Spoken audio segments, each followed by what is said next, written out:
পরিচান ঈশিতার রহমান সঞ্জিদা সিমরান। পর্ব 16 থেকে 20। হারিকেনের জ্বলন্ত অগ্নিশিখা কাঁপছে। এমনি এমনি নয়, মৃদু বাতাস বইছে যার ফলে অগ্নিশিখা দুলে চলছে। শায়েরের দিকে পিঠ ফিরিয়ে দাঁড়িয়ে আছে পরি। এখন তো শায়ের আবার ওকে অপমান করবে বৈঠকে আসার জন্য, যার জন্য এত রাতে এলো তাতেও কাজ হলো না। সেই শায়েরের মুখোমুখি হয়ে গেল। রাগে পরি তাই ফিরেও তাকালো না। সে চুপচাপ ফিরে যাওয়ার জন্য পা বাড়ালো। দাঁড়ান। পা দুটো আপনি থেমে যায় পরির। ঘোমটাটা আরো বড় করে টেনে ঘুরে দাঁড়ালো। শায়ের পরির দিকে এগিয়ে এসে বলে, এত রাতে আপনি এখানে কেন এসেছেন? সেই কৈফিয়ত কি আমি আপনাকে দেব? হাসল শায়ের, তবে শব্দ হলো না। জানতে চেয়েছি কৈফিয়ত চাইনি। আপনার ইচ্ছা না হলে বলবেন না। তবে রাতের বলা বৈঠকে আসবেন না। এখানে নতুন দুই পুরুষের আগমন ঘটেছে। তারা কেমন তা না জানা পর্যন্ত এখানে না আসাই ভালো। আমার সুরক্ষা আমি নিজে করতে জানি। পুরুষের শক্তির সামনে নারীর শক্তি যে নগণ্য। ছোট কন্যা। ছোট কন্যা নামটি শুনে পরি অবাক চোখে তাকায় শায়েরের দিকে। এটা কেমন নাম? শায়ের কমপক্ষে 7-8 বছরের বড় পরি থেকে। সেক্ষেত্রে সে পরীকে নাম ধরে ডাকতেই পারে, কিন্তু তা শায়ের কখনোই করে না। আপাতত এসব না ভেবে পরি শায়েরের কথার জবাব দিল, পরীক্ষা করতে চান তো পারেন। এই লাঠিয়াল পরীর সাথে পারেন কিনা? আমি মেয়েদের সাথে লড়াই করি না। মেয়েরা ফুলের মতো। তাদের শুধু ভালোবাসার জন্য সৃষ্টি করা হয়েছে, লড়াই করার জন্য নয়। থমকালো পরি। হারিকেনের আলোয় ভালো করে তাকালো শায়েরের পানে। ছেলেটার চোখে সুরমা সবসময়ই থাকে। এতে ভীষণ মায়াবী লাগে শায়েরকে। মুখ দিয়ে যেমন সুন্দর কথা বের হয়, তেমনি চোখ দিয়ে ও মায়া ছড়ায়। পরি কেমন যেন ঘোরের মধ্যে পড়ে গেল। মাথা ঘুরে উঠল তার। আর কিছুক্ষণ থাকলে হয়তো সে জ্ঞান হারাবে। তবুও পরি শায়েরের এই কথাটার ও জবাব দিল, ভালো কথা জানেন আপনি। তা বিয়ে করে নিলেই পারেন। দিন রাত বউকে সুন্দর সুন্দর কথা শোনাবেন। ওষ্ঠা ধরে সূক্ষ্ম হাসির রেশ দেখা দিল শায়েরের। সে শান্ত গলায় বলল, বউ তো আছেই, শুধু 3 কবুল পরে ঘরে তোলা বাকি। কিন্তু এই গরিবের যে ঘর নেই, আছে মন, আর মন দেখে তো আর কেউ আমার কাছে আসবে না। রাগ থাকলেও শায়েরের কথাগুলো মুগ্ধ করছে পরীকে। ওর কথাতে শুধু মায়া নয়, ভালোবাসাও জড়ানো। যা শুধু পরি নয়, যে বা যারা শুনেছে তারাই মুগ্ধ হয়েছে শায়েরের প্রতি। পরি এবার কোন কথা বলে না। চুপ করে তাকিয়ে রইল। আপনি নূপুর খুঁজতে এসেছেন তাই না? কিন্তু আপনি তো এখানে আসেন না, তাহলে নূপুর পড়বে কেন? একটু ভেবে শায়ের আবার বলে উঠল, হবু বরের সাথে দেখা করতে এসেছেন নাকি? নওশাদের কথা শুনে গায়ে জ্বালা ধরে গেল পরির। রাগে গজ গজ করে বলল, বাজে কথা বলবেন না। আর ওটা কোথায় ঘুমিয়েছে? এখনই ওটাকে জ্যান্ত পুড়িয়ে মারব। বরকে মারলে আপনি যে বিধবা হবেন বিয়ের আগেই। তাছাড়া এখনই গোবরে ফেলে যে অবস্থা করেছেন, বেচারা খুব তাড়াতাড়ি মরবে বোধ হয়। শায়ের জানল কিভাবে এসব পরির কল্পনা। একটু ভয় ও পেল পরি। শায়ের যদি সবাইকে বলে দেয় তাহলে কি হবে? মালা তো পরীকে খুব মারবে। পরি নিজের ভয় লুকিয়ে বলে, ভুলে যাবেন না সামান্য এক কর্মচারী আপনি। জমিদার কন্যার দিকে আঙুল তোলার সাহস হলো কিভাবে আপনার? শায়ের মাথা ঝুঁকে বলে, ক্ষমা করবেন ছোট কন্যা, আমার বড় ভুল হয়ে গেছে। কথাটা বলে পকেট থেকে একটা মলমের কৌটা বের করে এগিয়ে দিল সে। সকালে পরীর পা চিনতে খুব একটা অসুবিধা হয়নি তার। সেদিন রাতে পরীর হোঁচট খাওয়া ও চোখ এড়ায়নি। পরীর পা যে অনেকখানি ছড়ে গেছে, সেদিকে পরীর খেয়াল নেই। পায়ে ব্যথা অনুভব করলেও পরী তাতে পাত্তা দেয় না। তবে শায়ের তা ঠিকই দেখেছে। তার কাছে মলমের কৌটা ছিল, তাই সে সেটা পরীকে দিল। আপনার পায়ে আঘাত পেয়েছেন, এটা লাগিয়ে নিলে ঠিক হয়ে যাবে। পায়ের জ্বালা তো মেটানো যাবে, কিন্তু পরীর মনের জ্বালাকে মেটাবে। শায়ের যে ওকে অপমান করেছে তা আবারও মনে পড়ে গেল। ওর কারণেই তো সে ব্যথা পেয়েছে। ব্যথা দিয়ে আবার মলম দেওয়া হচ্ছে। রাগে হিতাহিত জ্ঞান হারিয়ে পরি চেপে ধরে শায়েরের হাত। এতে চমকে যায় শায়ের। হাতটা টেনে হারিকেনের কাচের গায়ে চেপে ধরে হাতের তালু। প্রচণ্ড গরম সে কাচ। আগুনের আঁচে যেন দ্বিতীয় অগ্নিশিখা। হাত পুড়ে যাচ্ছে শায়েরের। তবুও সে কিছু বলছে না। চোখ দুটো বন্ধ করে রেখেছে। পরি ছেড়ে দিল শায়েরের হাত। তারপর দাঁতে দাঁত চেপে বলল, মলমটা এখন আপনার কাজে লাগবে। দ্রুত পদে পরি এগিয়ে গেল অন্দরের দরজার দিকে। কিন্তু শায়েরের বলা বাক্যে সে থেমে গেল আবার। শায়ের বলছে, সামান্য কর্মচারীকে তো ছুঁয়ে দিলেন ছোট কন্যা। পরি পেছনে ফিরে না তাকেই জবাব দিল, এটা মধুতম ছোঁয়া নয়, শাস্তির ছোঁয়া। দরজার খুলে পরি চলে যেতেই সায়ের নিজের পোড়া হাতের দিকে তাকালো। ইতিমধ্যেই কালচে হয়ে গেছে হাতটা। এই হাতে এখন ওর কাজ করা মুশকিল হবে। এই মেয়েটা প্রচণ্ড জেদি আর রাগী। রাগ নাকের ডগায় সবসময়ই থাকে। জমিদারকে না জানি কত কিছু পোহাতে হয়। মাঝে মাঝে আফতাবের প্রতি মায়া হয় সাইরার। এমন জল্লাদ মেয়ে সে আর দুটো দেখেনি। নওশাদের কপালে যে আর কি কি আছে তা ভেবেই সে দীর্ঘশ্বাস ছাড়ল। হাতের তালুতে অপর হাত বুলাতে বুলাতে নিজের ঘরে চলে গেল। আজ ঘুম থেকে উঠে সাবধানের সহিত পা ফেলে নওশাদ চারিদিক সতর্কতার সাথে চক্ষু বিচরণ করল। না, কোথাও গোবর নেই। খুশি মনে সে কলপারে চলে গেল। তবে অসাবধানতার বসে পা পিছলে পড়ে গেল। ফলে বাম পা মুচকে গেছে। ব্যথায় নীল হয়ে গেল ফর্সা চেহারা তার। ওঠার চেষ্টা করেও উঠতে পারল না। নওশাদের পা মুচকে গেছে শুনে অন্দরের সবাই এলো দেখতে। পরি আর আবেরজান এলো না। পরির তো নিষেধাজ্ঞা আছে আর আবেরজান এর শরীর ভালো না। কোথায় হবু জামাই এর সাথে জমিয়ে গল্প করবে। তাই তার মনটা ভীষণ খারাপ। এই শরীর নিয়ে সে পারে না বেশি হাঁটাচলা করতে। আর তার ঘরটাও দোতলায়। সিঁড়ি বেয়ে ওঠানামা কষ্টকর। তাই তিনি আসতে পারলেন না। নওশাদ ব্যথায় কাতরাচ্ছে। কবির চিন্তিত হয়ে বসে আছে। কবির, তুমি বরং ওকে শহরের কোন ডাক্তারের কাছে নিয়ে যাও। তাহলে তাড়াতাড়ি সুস্থ হয়ে যাবে। গ্রামে তো ভালো ডাক্তার নেই। আখিরের কথায় কবির ও সায় দিল। কারণ অবস্থার সুবিধার ঠেকেছে না কবিরের কাছে। নওশাদ প্রথমে অমত পোষণ করলেও পরে রাজি হয়। কবির নওশাদকে নিয়ে বের হয়ে গেল। রূপালী আর মালা ঘাটে গিয়ে ওদের নৌকায় তুলে দিল। মালা আগে আগে চলে গেলেও পেটের ভারে আস্তে আস্তে হাঁটছিল রূপালী। আচানক আখিরের সামনে পড়ল সে। আখির রূপালীকে ভালো করে দেখে বলে, আসার পর তো একবার দেখা করলি না। তা কি খবর তোর? ঘৃণায় চোখ সরিয়ে নিল রূপালী। এই মানুষটাকে সে মন প্রাণ দিয়ে ঘৃণা করে। শুধুই রূপালী নয়, সোনালি, মালা আর সবচেয়ে বেশি ঘৃণা করে পরি। রূপালী অন্যদিকে তাকিয়েই বলে, আপনাকে দেখে আমার রুচি নষ্ট করার ইচ্ছা ছিল না। দিন পর বাচ্চার মা হবি আর এখনো এত তেজ কোথা থেকে আসে তোর? সম্পর্কে আমি তোর কাকা হই ভুলে গেছিস? আমি ভুলিনি কিছুই। কিন্তু আপনি ভুলে গেছিলেন আপনি আমাদের কাকা। তাই তো নিজের হিংস্র থাবা মেরেছিলেন সুযোগ বুঝে। সোনালি নরম ছিল আর আমিও কিছুটা দুর্বল ছিলাম। কিন্তু পরি ছিল না। তাই তো পরির হাতেই আপনার পতন ঘটেছিল। আপনার অবস্থা দেখে আমার হাসি পায়। এখন শুধু আপনার ওই নোংরা চোখ দুটো উপরে ফেলা বাকি। তোর সাহস তো কম না আমাকে শাসাস। ভয় দেখাস আমাকে। সেদিনের পুচকে মেয়ে। জিভ টেনে ছিঁড়ে ফেলবো তোর বাপও কিছু বলবে না। পরির কলিজায় হাত দেবেন? এত বড় কলিজা আপনার। ওই কলিজায় তলোয়ার চালাতে পরির হাত কাঁপবে না। সাবধান, আপনাকে কিন্তু পরি ছেড়ে দিবে না। রূপালী আর কথা বাড়ালো না, ধীর পায়ে চলে গেল। আখির ক্ষিপ্ত চোখে তাকিয়ে রইল রূপালীর দিকে। এই মুহূর্তে তার খুন করতে ইচ্ছা করছে। কিন্তু তা সম্ভব না, তাই নিজের অদম্য ইচ্ছাকে মনের ভেতর কবর দিল। অন্দরে পা ফেলতেই ঘৃণায় দুঃখে চোখের পানি ফেলে রূপালী। নিজের আপন কাকা যে ওদের ওপর লালসার হাত বাড়াবে তার রূপালী ঘুণাক্ষরেও টের পায়নি। সময়টা ছিল রূপালীর বালিকা বয়সের। আফতাব তখন সবে জেসমিনকে বিয়ে করেছে। বাবার প্রতি তখনও ক্ষোভ জন্মায়নি রূপালীর। সে তখন ওসব বোঝে না। আখিরকে রূপালী খুব ভালো জানে। কাকা কাকা বলে গলা জড়িয়ে থরত দেখা হলেই। সেই সুযোগটাই কাজে লাগালো আখির। হিংস্র থাবা দিল ছোট্ট কোমল ফুলের উপর। কাকার আচরণ রূপালীকে অবাক করে দিয়েছে। কাঁদতে কাঁদতে সেদিন সোনালির কাছে সব বলেছিল। ছোট্ট রূপালীর মুখে আখিরের লালসার কথা শুনে কেঁদে ফেলেছিল সোনালি। তার নিজের সাথেও একই ঘটনা ঘটেছে। তারপর থেকে আখিরের ধারে কাছে ঘেঁষত না সে। আর এখন রূপালীর দিকে হাত বাড়িয়েছে শয়তানটা।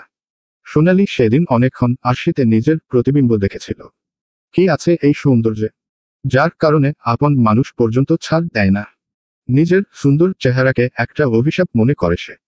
তার সৌন্দর্যই পুরুষদের আকর্ষণ করে তাকে কেউ ভালোবাসে না। কিন্তু কালো কেউ তো কেউ পছন্দ করে না। তাহলে কি কালো ও অভিশাপ? সোনালির মনে হচ্ছে মেয়ে হয়ে জন্ম নেওয়াই অপরাধ।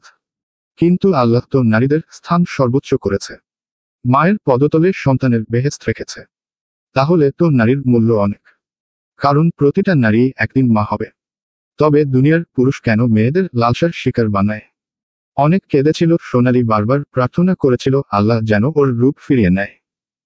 দরকার নেই এই সৌন্দর্যের। কিন্তু যেদিন আখির পরীর দিকে নিজের থাবা দিল সেদিনই ওর কাল হয়ে দাঁড়ালো। সেদিনের পর কয়েক বছর পার হয়ে যায়। পরি সবে 6 শেষ করে সাথে পা দিয়েছে। সোনালী আর রূপালী সবসময়ই পরীকে আখিরের থেকে দূরে রাখত। ওরা চাইতো পরি যেন এই ঘটনার সম্মুখীন না হয়। কিন্তু ভাগ্যবশত সেই একই ঘটনা পুনরাবৃত্তি করে আখির। পরি দৌড়ে গিয়ে খুশিমনে কাকার কোলে চড়ে বসে। পরীর সুন্দর কোমল দেহে লালসার হাত বিচরণ করতে বড়ই ভালো লাগলো আখিরের, কিন্তু পরি কোন প্রতিক্রিয়া দেখালো না। ছোট্ট পরি বুঝে গেল আখিরের উদ্দেশ্য, তবুও সে চুপ করেই রইল। পরীর হাত টেনে আখির নিষিদ্ধ স্থানে রাখতেই পরি মুখ খিচে ফেলে। রাগটা মাথায় চড়ে বসে। আখির দেখতে পায় না পরীর লাল আভা ছড়ানো মুখখানা। হাতে চাপ প্রয়োগ করে পরি।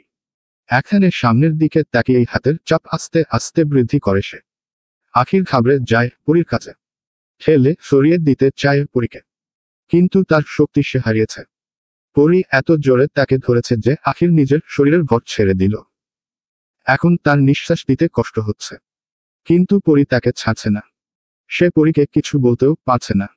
প্রথম দিকে সে পরীকে চট থাপ্পড় মেরেছে, ধারালো নখ দাবিয়েও দিয়েছে, কিন্তু লাভ হয়নি। এই মুহূর্তে পরি হিংস্র হয়ে গেছে। তাকে থামানো কষ্টকর। ওদিকে মুখ দিয়ে বুদবুদ বের হচ্ছে আখিরের। ঠিক তখনই ছুটে এলো পরীর দুবোন। টেনে ছাড়িয়ে আনলো আখিরের থেকে। আখির মাটিতে গড়াগড়ি করতে লাগলো, কিন্তু পরি থেমে রইল না। ছুটে গেল রন্ধনশালায়। বটি নিয়ে আবার দৌড় দিল। মেয়েকে এভাবে বটি নিয়ে ছুটে যেতে দেখে মালাও ছুটে গেল। সোনালী পরীকে টেনে ধরে আর রূপালী বটি কেড়ে নিল। পরীকে এখন না থামালে খুন সে করেই দেবে। পরীর চিৎকারে জুম্মানকে কোলে নিয়ে ছুটে এলো জেসমিন। উপস্থিত ঘটনা দেখে সেও ঘাবড়ে গেছে। কি হয়েছে জানতে চাইছে। পরী গলা ছেড়ে বলে, আমাকে ছেড়ে দাও আপা। জারের বাচ্চাকে আমি আজ খুন করেই ছাড়ব। ওর রক্ত দিয়ে গোসল না করা পর্যন্ত আমি পরী শান্ত হব না। মালা পরীকে টেনে দুটো থাপ্পড় লাগালো, তারপর পরীকে নিয়ে ওর ঘরে আটকে রাখল। জেসমিন খবর পাঠায় আফতাবের কাছে। আখিরের অবস্থা ভালো না, তাই তাকে দ্রুত ডাক্তারের কাছে নিয়ে যাওয়া হয়। সেদিন সোনালী, রূপালী প্রথম মায়ের কাছে সব খুলে বলে। এর আগে আখিরের হুমকির সম্মুখীনে পড়ে কাউকেই তারা কিছু বলেনি, কিন্তু আজ বলে দিচ্ছে। দুই মেয়েকে বুকে চেপে ধরে মালা। অশ্রুজলে ভাসায় বুক।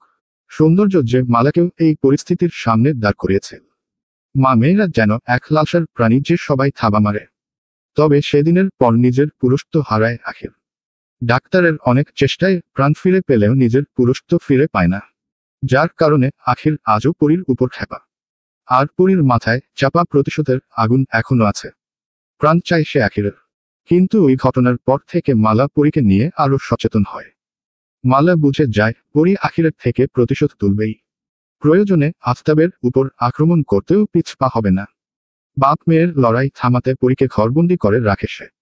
কিন্তু সোনালী চলে যাওয়ার পর আফতাব নিজেই সবাইকে অন্দরে বন্দি করে দেয়।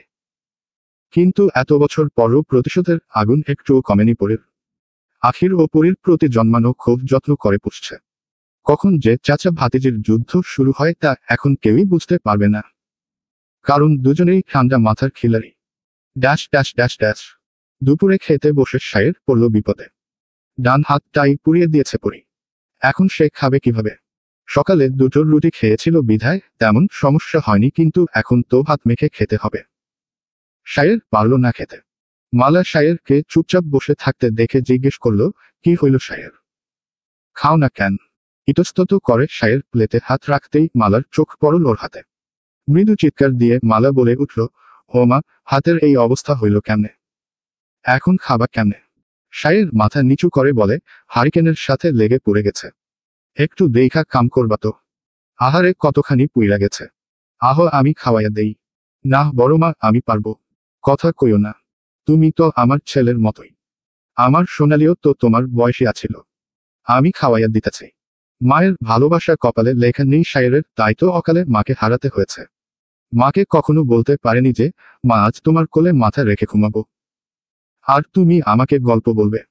সেই গল্প শুনতে শুনতে আমি ঘুমিয়ে পড়ব। এটা ওটা বায়না করা হয়নি মায়ের কাছে।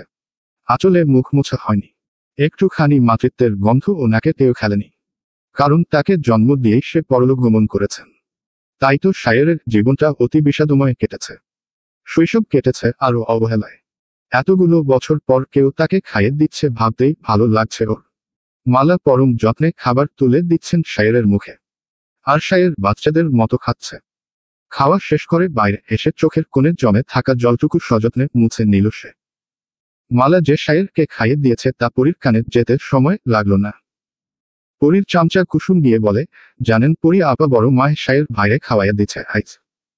ভাইয়ের হাত নাকি পুইরা গেছে, আমি নিজের চোখে দেখা আইলাম। কি বলিস? আচ্ছা আম্মাকে কিছু বলছে সে? কি কইব? হাত পুড়েছে কিভাবে? কইল তো হারিকেনে পুড়ছে। পরী স্বস্তির নিঃশ্বাস ফেলল। ভয় পেয়ে গিয়েছে সে। যদি শায়ের ওর নাম বলতো তাহলে মালা ওর হাতটাও পুড়িয়ে দিত। কিন্তু মালা শায়েরকে খাইয়ে দিয়েছে শুনে মুখ বাঁকিয়ে সে বলে, সামান্য একটা কাজের ছেলেকে আম্মা খাইয়ে দিল। কি করবে কন আপা? একে তো হাত পুইরা গেছে, তার উপর জ্বর উঠছে, নিজের বাড়িও যাইতে পারবো না। মা নাই তো, কে সেবা করব? ভাইটা অনেক ভালো আপা। মনক্ষুণ্ণ হলো পরীর কথাটা শুনে, তবে অতটা খারাপ লাগলো না, কারণ মাহারা শায়েরের কষ্টটা সে পুরোপুরি উপলব্ধি করতে পারল না। মাহারা সন্তানের কষ্ট সেই বোঝে যে মা হারিয়েছে। মায়ের আঁচলের নিচে থেকে অতি আদরে বড় হয়েছে পরী, তাই সে শায়েরের কষ্ট বুঝবে কি? কবির নওশাদকে নিয়ে বাড়ি চলে গেছে, কেননা নওশাদের পা কেবল মুচকায়নি, বাজে ভাবে ভেঙে গেছে। তাই কবির নূরনগরে না এসে নওশাদের বাড়ি চলে গেছে। ডাক্তার পায়ে ব্যান্ডেজ করে দিয়ে ওষুধও দিয়েছে। একজনকে দিয়ে আফতাবকে খবর পাঠিয়েছে কবির। খবরটা জানার পর সবচেয়ে বেশি খুশি হলো পরী। যাক, আপদ বিদায় হয়েছে। এখন সে 2 রাকাত নফল নামাজ পড়বে। মোনাজাতে পরী আল্লাহকে বলেছিল, আল্লাহ ওই নওশাদকে তুমি আমার কপাল থেকে উঠাইয়া নাও, তাহলে 2 রাকাত নফল নামাজ পড়ব। আল্লাহ পরীর দোয়া কবুল করেছে, তাই পরীও নফল নামাজ পড়বে। খুশি মনে পরী নিজের ঘরে চলে গেল। অক্টোবর মাস। বন্যার সমাপ্তি ঘটেছে সেপ্টেম্বরের মাঝামাঝিতে। পুরো 33 দিন প্রলয়কারী বন্যা ছিল। বাংলাদেশের 68% ডুবে গিয়েছিল এ বন্যায়। সেই দুর্ভিক্ষ এখনো নূরনগরের বাসিন্দারা কাটিয়ে উঠতে পারেনি। পুনরায় নিজেদের ঘরবাড়ি ঠিক করে কোনোমতে জীবনযাপন করছে, তবে অভাব তাদের ফুরাচ্ছে না। তাই গ্রামের অধিকাংশ পুরুষই শহরে পাড়ি জমিয়েছে। সম্পান মাঝিও শহরে গেছে। পদ্মা তো তার সব জল নিয়ে গেছে। এখন আর মাঝিগিরি করলে তার পোষাবে না। বিন্দুকে নিজের ঘরণী করতে হবে তো। কাজ না করলে মহেশ কি তার হাতে বিন্দুকে তুলে দেবে? সম্পান ভেবেছে ফেরার সময় বিন্দুর জন্য লাল রঙের শাড়ি কিনে আনবে। এর আগে আনতে চেয়েছিল, কিন্তু আচানক পালকের মৃত্যুতে তা আর হয়ে ওঠেনি। কিন্তু এখন সে বিন্দুর জন্য নিজে পছন্দ করে শাড়ি নিয়ে যাবে। সম্পানের ভাগ্য ও ভালো বলা বাহুল্য। গ্রামে আসতেই পথে বিন্দুর দেখা। সম্পান খুশি হয়ে বিন্দুর কাছে এগিয়ে গেল। শাড়ির ব্যাগটা বিন্দুর হাতে দিয়ে শুধালো, দেখ বিন্দু, তোর লাইগা শাড়ি আনছি। শাড়িটা বের করে খুশিতে বিন্দুর চোখচোরা চকচক করে উঠল। চোখে খুশির ঝিলিক দেখে সম্পান ও খুশি হলো। শাড়ি থেকে চোখ সরিয়ে সম্পানের দিকে তাকিয়ে বিন্দু বলল, শাড়িটা খুব সুন্দর হয়েছে গো। ব্যাগের মধ্যে আরো একখান জিনিস আছে। বিন্দু ব্যাগ হাতে বড় একটা সিঁদুর কৌটা বের করল। বিস্মিত চোখে তাকালো সম্পানের দিকে। শ্যামা কন্যা বিন্দুর মুখে তৃপ্তির ছাপ স্পষ্ট হয়ে ওঠে। এই পুরুষকে পাওয়া ভাগ্যের ব্যাপার। এত নিখুঁতভাবে একমাত্র সম্পানই পারে ভালোবাসতে। আমি অপেক্ষা করতাছি তোরে এই সিঁদুর পরানোর। খুব তাড়াতাড়ি সেই দিন আইব। হ রে বিন্দু, আমি আর বেশি দেরি করমু না বিন্দু। এইবার শহরে গেলে বিয়ার সবকিছু কিনা আনমু। একটু লজ্জা পেল বিন্দু। নিজের বিয়ের কথা শুনলে সব মেয়েরাই লজ্জা পায়, তেমনি বিন্দুও পেল। মনের ভেতর লুকিয়ে রাখা ভালোবাসার সবটুকু সে সম্পানকে দিতে চায়। আঁকতে চায় ছোট একটি সুখী পরিবারের ছবি। সেখানে একটি ছোট্ট গ্রাম আর ছোট্ট একটি পরিবার থাকবে। মনে মনে নিজের ইচ্ছেগুলো পোষণ করে সম্পানের পিছু পিছু হাঁটা ধরে বিন্দু। কাঁচা রাস্তায় কিছুক্ষণ হাঁটার পর দুজন আলাদা পথ ধরে। রাস্তার পাশের ধান ক্ষেতের আইল বরাবর বিন্দু নেমে পড়ল, আর সম্পান রাস্তার পথ ধরল। দুকদম এগিয়ে থেমে গেল বিন্দু। পেছনে ফিরে গলা ছেড়ে ডাকল সম্পানকে।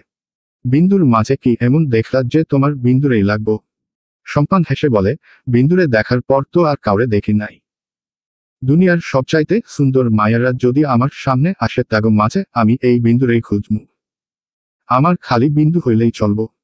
বিন্দু এ লজ্জা কোথায় লুকাবে? লাল শাড়িটি দিয়ে মুখ এঁকে সামনের দিকে দৌড় দিল। তবে লজ্জাবতীর লজ্জা লুকাতে পারল কই? ধান ক্ষেতের প্রতিটা শীষ দেখে নিল। সাক্ষী রইল আকাশ, হাওয়া আর গগনে উড়ে চলা এক ঝাঁক পাখি।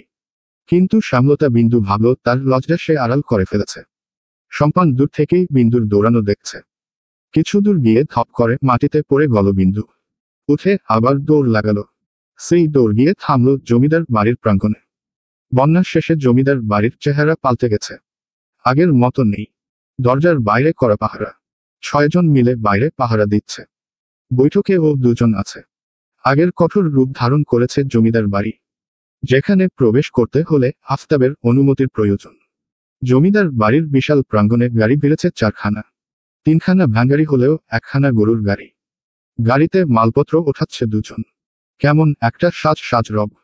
অবাক নয়নে সব দেখতে দেখতে বিন্দু পা বাড়ায় বৈঠকে ঢোকার বিশাল দরজায়।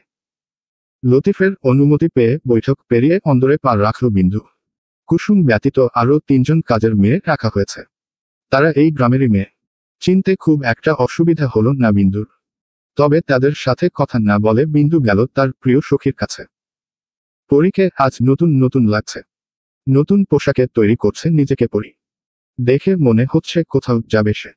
বিন্দু ঘরে ঢুকেই বলল, পরী কই যাবি তুই? যে দি তোরে যাইতে দিব। ঘাড় ঘুরিয়ে প্রাণখোলা হাসি হাসে পরী। দৌড়ে এসে জড়িয়ে ধরে বিন্দুকে। পরী ছাড় আমারে। আমার কাপড় নোংরা, তোর কাপড় নষ্ট হইবে তো। পরী বিন্দুকে ছেড়ে সোজা হয়ে দাঁড়িয়ে বলে, তোকে না বলেছি এসব কথা না বলতে। শরীরে ময়লা তো কি হয়েছে, তোর মনটা তো পরিষ্কার। না, তুই কোথাও যাবি তাই কইলাম। তা যাবি কই? রূপা আপার শ্বশুরবাড়ি। আপার ননদের বিয়ে। আমাদের যেতে বলেছে। তাই যাচ্ছি। যে দি তোরে নিব। না নিয়ে যাবে কই? আপার শ্বশুর যেভাবে বলে গেছে, না গিয়ে উপায় নেই। তাই আমিও যাচ্ছি। ওহ, পরী তোর কাছে একখান জিনিস রাখতে দিমু, রাখবি? কথা শেষ করেই সিঁদুর কৌটোটা বাড়িয়ে দিল পরীর দিকে। বিন্দুর হাতে থাকা লাল শাড়ির দিকে এতক্ষণে চোখ পড়ল পরীর। সুন্দর শাড়িতে হাত বুলিয়ে বলে, কে দিল এই শাড়ি? বিন্দু সম্পানের দেওয়া শাড়ি আর সিঁদুর কৌটোর কথা খুলে বলল। পরী সযত্নে সিঁদুর কৌটোটা আলমারিতে তুলে রাখে। বেশি সময় নেই তার, তাই সখীকে বিদায় দিল। কালো বোরখাটা গায়ে জড়িয়ে নেকাব বেঁধে নিল। তারপর নিচ তলায় গেল। মালা, জেসমিন, জুম্মান সবাই তৈরি। আবেরজান যেতে পারবে না। তার সে ক্ষমতা নেই। 2 জন কাজের মেয়েকে রেখে গেল আবেরজানের কাছে। কুসুম আর নতুন কাজের মেয়ে শেফালিকে সাথে নিল। গরুর গাড়ি আনা হয়েছে পরীর জন্য। কেননা গরুর গাড়ি চড়তে পরী খুব পছন্দ করে। তাই তো এ ব্যবস্থা করা হয়েছে।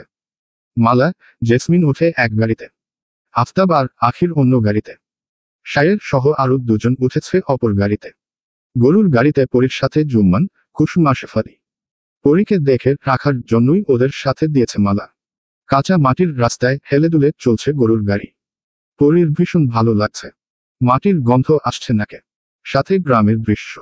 নেকাবের নিচে হাস্যোজ্জ্বল চোখে সব দেখছে পরী। হঠাৎই রাস্তার পাশে নাম না জানা বেগুনি রঙের ফুলে চোখ আটকে গেল পরীর। ফুলের প্রতি প্রতিটি নারীর টান অনবদ্য। পরী ফুল ছোঁয়ার লোভে গাড়ি থামিয়ে কুসুমকে পাঠালো ফুল ছিঁড়ে আনতে। গাড়ি থেকে নেমে কুসুম ছুটল সেদিকে। কিন্তু ফুলে হাত দিতেই ঘটল অঘটন। পাশে কদম গাছের নিচে বসে থাকা সুখান পাগলকে সে খেয়াল করেনি। কুসুম ফুলে হাত দেওয়ার আগেই সুখান পাগল তার হাত টেনে ধরে চেঁচিয়ে বলে, তুই আমার রানীর ফুল ছিঁড়বি? হইছে মরি। তোর চুল আমি সব ছিঁড়ে ফালামু। ভয়ে কলিজা শুকিয়ে গেছে কুসুমের। পরীর আদেশে সে বলেই গিয়েছে যে এখানে সুখান থাকে। সুখান চুল টেনে ধরে কুসুমের। কুসুম এক চিৎকার দিল, পরী আপা আমারে বাঁচান। চমকে গাড়ির ভেতর থেকে উকি মারে পরী। শেফালি, জুম্মান ততক্ষণে নেমে পড়েছে, কিন্তু সুখানকে দেখে ওরা আগানোর সাহস পেল না। কুসুম চিৎকার করে বলছে, আমি তোর রানীর ফুল ছিঁড়মু না, ছাড় আমারে। তোরে ছাড়লে তুই আবার ফুল ছিঁড়বি। আল্লাহ গো আমারে রক্ষা করো, তাইলে আমি পাগলরে ভিক্ষা দিমু। লাঠি হাতে গাড়ি চালক এগিয়ে গিয়ে কুসুমকে ছাড়িয়ে আনলো। কাঁদতে কাঁদতে কুসুম গাড়িতে উঠতেই পরী বলল, আমি বুঝিনি কুসুম যে ওখানে পাগলটা থাকে। তাহলে আমি তোকে যেতে বলতাম না। কুসুম রাগ করে হাঁটুতে মুখ গুজে বসে রইল। একে তো ভয় পেয়েছে তার উপর চুলের ব্যথা। সেজন্য কাঁপছে কুসুম। পরীর মন খারাপ হলো তা দেখে। জুম্মান প্রশ্ন করে বসে, আপা রানী ক্যাটা? ওই পাগলটার রানী কইল কারে? জবাবটা পরী দিতে পারল না। সে জানে না, তবে শেফালি বলল, সুখান পাগলার বউরানী। আগে ও ভালাই আছিল, কিন্তু বউ মরার পর পাগল হইয়া গেছে। গ্রামের সবাই এইকো। পরী অবাক হয়ে বলে, ভালোবাসা মানুষকে পাগল করেও দেয়? যে সত্যি ভালোবাসে সে তো পাগল হইবই। পরী আর কথা বলল না। সারা রাস্তা সুখানের কথা চিন্তা করতে করতে গেল। পরীদের আগেই বাকিরা পৌঁছে গেছে রূপালীর শ্বশুরবাড়ি। পরীরা পৌঁছাতেই কয়েকজন মেয়ে এসে ওদের বাড়ির ভেতরে নিয়ে গেল। আশেপাশে না দেখে মাথা নিচু করে পরী চলে গেল। কিছুক্ষণ পর জুম্মান এসে খবর দিল এখানে নৌশাদও এসেছে। সে লাঠিতে ভর দিয়ে হাঁটাচলা করছে। তার পা এখনো ঠিক হয়নি। পরী ভাবল তাহলে কি নওশাদের সাথে পরীর বিয়েটা ভাঙতে চলছে। 2 বিঘা জমির উপর কবিরদের বাড়িটি। 4খানা বড় বড় টিনের ঘর। 4 ভাই 4 ঘরে থাকেন। রান্নাঘর গোসলখানা সব আলাদা। পুরো বাড়ির চারপাশে টিনের বেড়া দেওয়া, যাতে বাইরের পুরুষ ভেতরে না আসতে পারে। আমার কাঁঠাল গাছে ভরা বাড়িতে। 2-একটা অন্য গাছও আছে। বাড়ির পেছনে শান বাঁধানো বড় একটা পুকুর আছে। সেখানে মাছ চাষ করা হয়। মাছ বিক্রি করে অনেক টাকা রোজগার হয় কবিরের। তাছাড়া পরীদের বাড়িতেও মাছ পাঠানো হয়। ফলমূল তো পাঠাই। এছাড়াও কবির সহ বাকি 3 ভাইয়ের ও বেশ কয়েক বিঘা জমি আছে।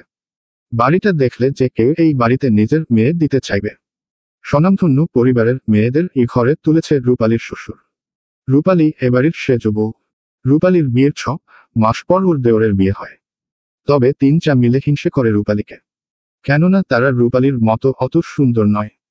অতিরিক্ত সাজগোজ করেও রূপালীর মতো সুন্দর তারা হতে পারে না। অথচ খুব সাদামাটা ভাবেই রূপালীকে কোন রাজকন্যার থেকে কম লাগে না। সবসময় রূপালীর রূপে ঈর্ষান্বিত হন তারা। রূপালী সব বুঝেও না বোঝার ভান করে থাকে। কারণ এদের সাথে কথা বলে সময় নষ্ট করার কোন মানেই হয় না। কিন্তু আজ তারা 3 জনই ছুটে এসেছে পরীকে দেখতে। কারণ এতদিন ধরে তারা শুধু পরীর সুনামি শুনেছে কিন্তু চোখের দেখা দেখেনি। রূপালীর বিয়ের পর এই প্রথম পরী এই বাড়িতে পা রাখল। তাই ওনারা 3 জন ছুটে এলে পরীকে দেখতে। পরী সবেমাত্র পালঙ্কের উপর বসেছে। নেকাব এখনো খোলেনি। তার মধ্যেই ওরা এসে হাজির। এসেই রূপালীর বড় যা কাকলি বলে উঠল, দেখি দেখি রূপার বোন কেমন দেখতে। মালা জেসমিন জলচৌকি পেতে বসে আছে পরীর কাছে। কুসুম গোমরা মুখে জেসমিন আর মালাকে বাতাস করছে। শেফালি পরীকে বাতাস করছে। কাকলির কথা শুনে সবাই চমকে তাকালো। ততক্ষণে রূপালীও চলে এসেছে। পরীর ভাবান্তর না দেখে কাকলি আবার বলল, কই নেকাব সরাও দেখি তোমার চাঁদবদন খানি। বলেই খিলখিল করে হেসে উঠল 3 জন। পরী রূপালীকে জিজ্ঞেস করে, আপা এখানে কোন পুরুষ আসবে না তো? রূপালীকে ওর দিতে না দিয়ে ওর মেজো যা পাখি বলল, কেন গো? পুরুষ দেখলে তোমার রূপ কমে যাবে নাকি? হাসির ছলে অপমান করছে পরীকে তা পরী ঠিকই ধরতে পারল। নেকাব খুলে আলতো হেসে বলল, যেখানে এক নারী অন্য নারীর সৌন্দর্য দেখে হিংসা করে সেখানে পুরুষদের বিশ্বাস করি কিভাবে? আপনাদের বর যদি আমাকে দেখে পাগল হয়ে যায় তখন তো আমাকেই দোষ দিবেন। তাই আগে থেকেই সাবধান হচ্ছি। আমার আবার কারো ঘর ভাঙার ইচ্ছে নেই। হাসির ছলে পরী ও পাল্টা জবাব দিল। রূপালী মুখ টিপে হাসে ওদের কাণ্ড দেখে। 3 যা পরীর দিকে বিস্মিত হয়ে তাকিয়ে রইল। সত্যি অনেক সুন্দর পরী। রূপালীর থেকেও বেশি সুন্দর। কাজল বর্ণ আখির যুগল যখন পলক ফেলে তখন কি সুন্দরই না লাগে। বদনে ছড়িয়ে আছে একরাশ মায়া। আল্লাহ যেন নিজ হাতে ওকে বানিয়েছে। তবে পরীর বলা তিক্ত কথাগুলো ওনাদের পছন্দ হয়নি। তাই সবার সাথে কুশলাদি করে চলে গেলেন। বোরখা খুলে মাথায় কাপড় জড়ালো পরী। একে একে মহিলারা এসে পরীকে দেখে যাচ্ছেন। আর ওর প্রশংসা করে যাচ্ছে। নূরনগর থেকে যেন এক টুকরো নূর এসেছে। পরীর বিরক্ত লাগছে এসব। মনে হচ্ছে আজ যেন ওর নিজেরই বিয়ে। মালা আছে বলে পরী চুপ করে আছে। না হলে 2 কথা শুনিয়ে বিদায় করে দিত। মেজাজ গরম হচ্ছে পরীর। শেফালির হাত পাখার বাতাসও ঠান্ডা হচ্ছে না পরীর মাথা। রূপালীর যার রাজে একটু কটু কথা বলে তা জানে পরী। শ্বশুরবাড়ি নিয়ে অনেক গল্প করেছে রূপালী ওর কাছে। সেখানে থেকেই এই বাড়ির প্রত্যেকের স্বভাব সম্পর্কে সে অবগত। 7 মাসের পেটটা নিয়ে পরীর পাশে বসে পড়ি। মা আর পরীর সাথে টুকটাক কথা বলছে। আর পরী চুপ করে শুনছে। বিয়ে খেতে এসে পরীর বিয়ের কথা তুলে বসে নওশাদের বাবা শামসুদ্দিন মাতব্বর। তিনি চান তাড়াতাড়ি বিয়েটা সেরে ফেলতে। কিন্তু এখানে আফতাব বেঁকে বসেন। তিনি খবর পেয়েছেন নওশাদের পা নাকি কখনোই ঠিক হবে না। হাঁটতে পারবে কিন্তু লাঠির সাহায্য নিয়ে। তাই তিনি পরীর সাথে নওশাদের বিয়ে দেবেন না। একথা শুনে শামসুদ্দিন বলে, আপনারা কিন্তু কথা দিয়েছেন জমিদার সাহেব। কথার খেলাপ কইরেন না। আমি কথা দেইনি, কথা দিয়েছে আমার ছোট ভাই। আর আমি আমার মেয়েকে কোথায় বিয়ে দেব তা আমি বুঝব। আপনার ছেলে এখন অচল হয়ে গেছে। আমার মেয়েকে বিয়ে করার কোন যোগ্যতা তার নেই। তাছাড়া আপনার ছেলে আমার মেয়েকে সুখী রাখতে পারবে না। আমার ছেলের এই অবস্থার জন্য তো আপনারাই দায়ী। আপনাদের বাড়িতে গিয়েই তো পা ভাঙল। আমরা কেউ তো আপনার ছেলেকে ধাক্কা দিয়ে ফেলে দেইনি। আপনার ছেলেই নিজেকে সামলাতে পারেনি। তবুও সমস্যা নেই, আপনার ছেলের সমস্ত ভরণ পোষণ এবং চিকিৎসার দায়িত্ব আমি নিলাম। তবুও আমার মেয়ে আমি বিয়ে দেব না। আপনি কি টাকার গরম দেখাচ্ছেন জমিদার সাহেব? আমার কি টাকা পয়সার অভাব নাকি? আপনার মেয়ের মতো অনেক মেয়ের ভরণ পোষণের ক্ষমতা আমার আছে। আমাকে টাকার গরম দেখাবেন না, তাহলে ভালো হবে না।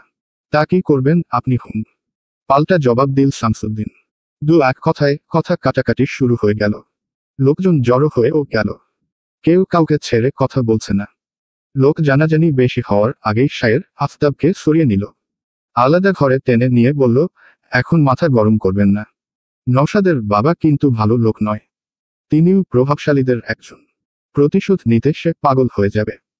আর এই গ্রামের কেউ কিন্তু আপনাকে জমিদার মানবে না। তাই একটু শান্ত হন। হিতে বিপরীত হতে পারে। আফতাব একটু শান্ত হলো। ভাবতে লাগলো, সত্যিই তো। এখন যদি তার কোন ক্ষতি করতে চায় শামসুদ্দিন, তখন কিভাবে নিজেকে রক্ষা করবেন তিনি? এখানের কেউ তো তার হয়ে লড়াই করতে আসবে না। কবির ও তো কিছু করতে পারবে না, কারণ দুপক্ষই ওর আত্মীয়। কার হয়ে সাফাই গাইবে সে? কবিরের উপর সে ভরসা করতে পারছে না। তাছাড়া ওরা যদি রূপালীর কোন ক্ষতি করে দেয়। আখির চলে এসেছে, সব শুনেছে সে। আফতাবকে উদ্দেশ্য করে আখির বলল, ভাই ঝামেলা বাড়বে অনেক। আমি বলি কি বিয়েটা দিয়ে দেন। আমার মেয়েকে আমার ইচ্ছাতে বিয়ে দেব। তোর কিছু বলতে হবে না। তোর জন্যই তো সব হয়েছে। আগ বাড়িয়ে কথা দিলি কেন তুই? আখির চুপ করে গেল। আফতাবের মাথা এখন গরম আছে। কুটুম বাড়িতে এসে যা করেছে এতে লোকজন কথা বলা শুরু করে দিয়েছে। তাছাড়া এখানে আর বেশিক্ষণ থাকাটা নিরাপদ নয়। খাওয়া শেষ হতেই আফতাব, জেসমিন ও মালাকে গরুর গাড়ি ভাড়া করে দিল শায়ের। সাথে দুজন দেহরক্ষী। আর পরি, জুম্মান, শেফালি, কুসুম গেল ওদের গাড়িতে। তবে এবার শায়ের ও ওদের সাথে গেল।